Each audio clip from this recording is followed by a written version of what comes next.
So, Novocaine. Yeah, it was pretty average, pretty much what you'd expect. The only thing is, there's this fairly obvious twist that you can just basically figure out in the middle of the bank robbery. I mean, you might expect it, at the very least, you expect it at the middle of the bank robbery, and like from that point on, you basically know what's gonna be revealed. Now, the thing is, I thought it would have been more, towards the end, I kind of expected that he'd get really wrecked, and as he gets wrecked, she, like, goes, oh no, sorry, reaction shots thing. That could have been annoying. I'm glad they didn't go that route. They went a different route, and it was a pretty awesome route. You gotta admit, it's a pretty awesome end action sequence. Yeah, none of these people are real. Like, past a certain point, they just don't feel real. But they do have this, like, just fun factor from... It looks like something you'd imagine being made during the 80s or 90s with this exact same idea. And it was pretty good. Pretty good. Except for, like, the only thing that feels kind of modern is the guy has a PC and the weird tattoo stuff. And I have no idea why they gave a certain someone a certain tattoo. I think it was just like a goofy cliche thing, but I think the assistant to the tattoo guy was Asian, so it's like, I don't get it. Like why would he have that neck tattoo if his assistant is Asian? I mean, I kind of get it as like a cliche thing, but they're not like two groups of people cohabitating different parts of a building. They're like, there's the assistant, there's the guy, and the sister is like half Indian looking, like ethnic looking. So why would the sister be vaguely associated with the...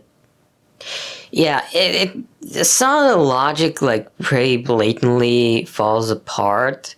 Like, but it's not designed to be very, very logical. It's just supposed to be goofy fun. And yeah, the ending was pretty fun. There is this one problem though. We left before the end credits. If there is like a secret scene after the credits, like the very last scene before the credits roll, I could have sworn that guy should have bitten off his tongue. It's a joke that's like set up really early on, and I never got a resolution for that.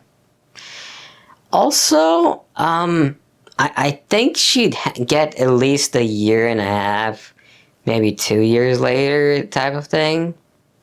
Like, the time skip towards the end was only 1 year. I'm really not sure with that. Like I feel like it should have been like 2 years later, not 1 year later. Because, you know, the actual manager did actually die in the thing. So that's like a tiny nitpick that annoys me. Like, how can you make a joke about the guy being a rich white guy when you're also making the other joke that... You're basically making another joke that a hot, pretty ethnic chick is also gonna get really small, very little time in jail, basically. Which is a thing happening in New York. Like, there's like an overcorrection in the justice system where really ridiculously obvious criminal people are just getting away with stuff, and it's just absurd. Like, maybe if they threw in like a... she's a witness talking about this and that, or something like that, I don't know. Maybe if a certain someone didn't actually die from the arrow in the leg, and the arrow just ended up in his cheek, and he was alive at the end. I didn't watch any scene after the credits. It was like really late. We got out at like 0:30 a.m. and I feel like a little bit more editing could have made it a little bit better, but in general, it's just awesome, dumb fun. And I really appreciate that it's just fun, dumb fun bullshit, you know? And it doesn't overdo it and doesn't take itself too seriously. I feel like there's been a couple of movies lately that should have had a wide release like this. Like, for example, Boy Kills World. Why didn't that get us, at least in my country, didn't get a theatrical release, and it was very annoying. I kind of get why Werewolves didn't get a theatrical release, because Werewolves should have had like 10 or 15 minutes extra at the beginning, at the end, to flesh it out a bit. So that's more of a streaming thing, but I can definitely see a cut of Werewolves with a little bit more character development becoming a theater thing. But yeah, like, I feel like there's probably a bunch of movies that I'm missing right now that should be in theaters, and whenever really, really fun stuff shows up in theaters, I always miss it for like 2 or 3 days, and all of a sudden it's at midnight. Like, it's a really, really late date. Like, at least in Bulgaria, that's an issue, because I don't know if it's like Disney style, like theater bargaining bullshit, theater spot bargaining nonsense, or whatever, but it is very strange to see something like Cinderella getting all these spots throughout the day, but like Heretic is there for like a second and then it's gone. Heretic is a really good movie. Nosferatu is a good movie. Nosferatu managed to make some amount of bank from what I got. I just, like, I feel like this movie is making me think about, you know, corporate nonsense. And we just need more movies like this. They're just fun. Just plain dumb fun. This movie, other movies like it, it's cheap, it's not the best thing in the world, it's just fun. There's no excuse for why the Nick Cage Frankenstein movie only made 23 million. That, the same way as this thing, was out for like a second, and it's probably gonna go away really quickly. It's very annoying. So if you do get like a chance to watch it, I definitely recommend watching it in theaters. Yeah, it's a pretty okay movie. I feel like there's one thing that's keeping this movie from being like a little bit more profitable, and I'm just gonna say it.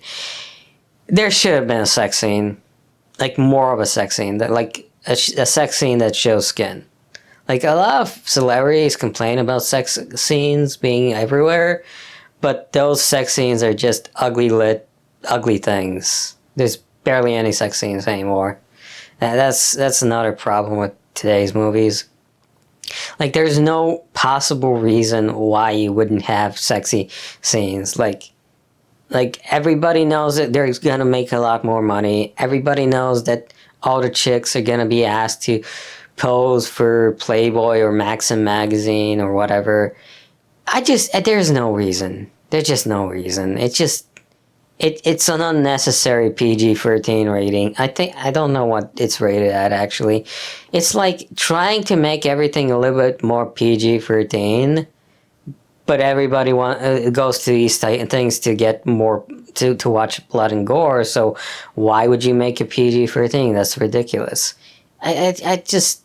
I'm picturing certain types of people in the background subtly tilting every decision to make things more PC, more lame, more lazy.